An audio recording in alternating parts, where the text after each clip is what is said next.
Welcome to my channel. Waraynon Mix Vlog. Hello guys, ngayon po magbabalat ako ng mashed potato. Para ito sa doon sa lulutuin kong curry sausage. Madami-dami din akong babalatin nito eh. Tapos ilalago ko ito.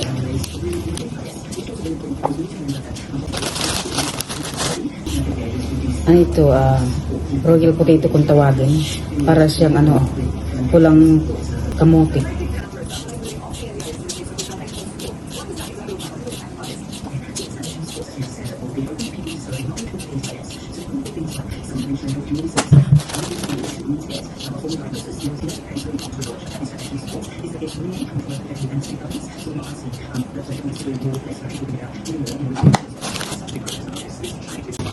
Ito na nga guys, ikakat ko na yung mga patatas ko para ilaga ko na siya.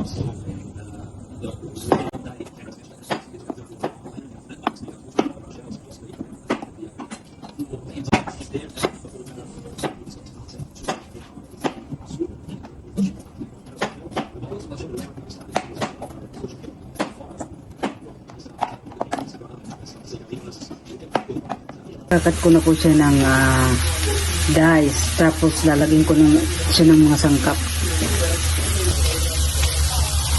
Haluan ko na po siya guys.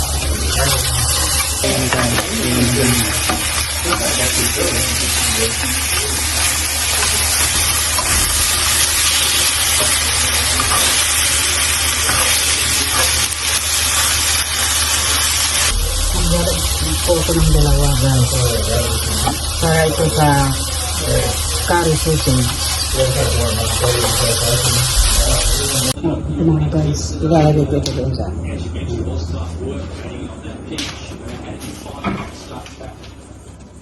yan. Pagluto na ito imamas ko na siya mamaya guys. Ito na nga, luto na yung sausages. Mamaya-maya ikakat ko na sila lahat. Tapos, ito naman niluluto kong potato, patatas. Yan guys. Yan. Yung niluluto kong patatas, pagluto na yan, saka ko na siya imamas. Ito mamaya ilalagay ko sa curry, itong onion, at saka itong garlic paste, at saka itong curry powder. Masarap talaga ito gamitin guys pag nag-curry ka kahit ano. Pag ito ang gamitin mo, masarap talaga itong gamitin. Ayan po guys, yung mga gamit ko sa pagluluto. Itong mga seasoning, katulad nito yung Chinese spice.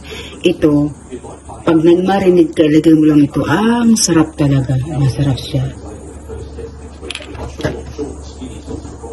At kahit anong luto mo, ilagay mo itong garlic powder. Mas lalong masarap. O ayan, yung cinnamon, maganda raw yan sa dugo. Pag inilagay mo sa luto-luto yan. Ilagay mo sa kape, ilagay mo sa pag uminom ka ng tsaa, kahit yung Milo po, pag uminom kayo. Ito minsan guys, ginagamit ko ito sa kape. Ang tamis talaga, ano ba yan? Gustong-gusto ko lang siya pag mayroong ganitong condensed milk. Pero ito kasi home brand, hindi siya sobrang tamis. Kaya gusto ko ito. At saka ito din ng powder milk ko. New Zealand. Gusto ko siya kasi hindi siya maraming taba. Kaya gusto ko siya, masarap din sa kape.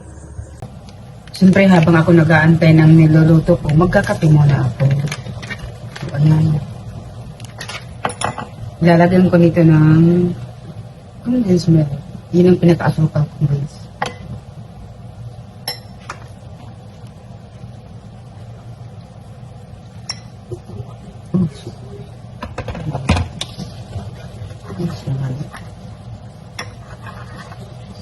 Hindi ko pa lang siya bulit guys, ano ba yan? Ito pang tatapsi ako.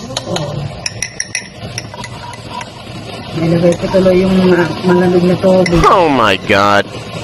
Ayan, hirapan ako. Sayang. Pinibawal ko sa iyo.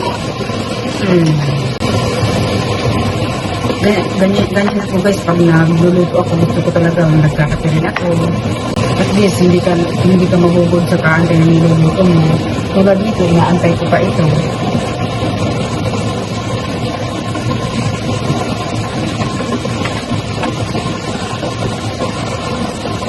Thank you for watching.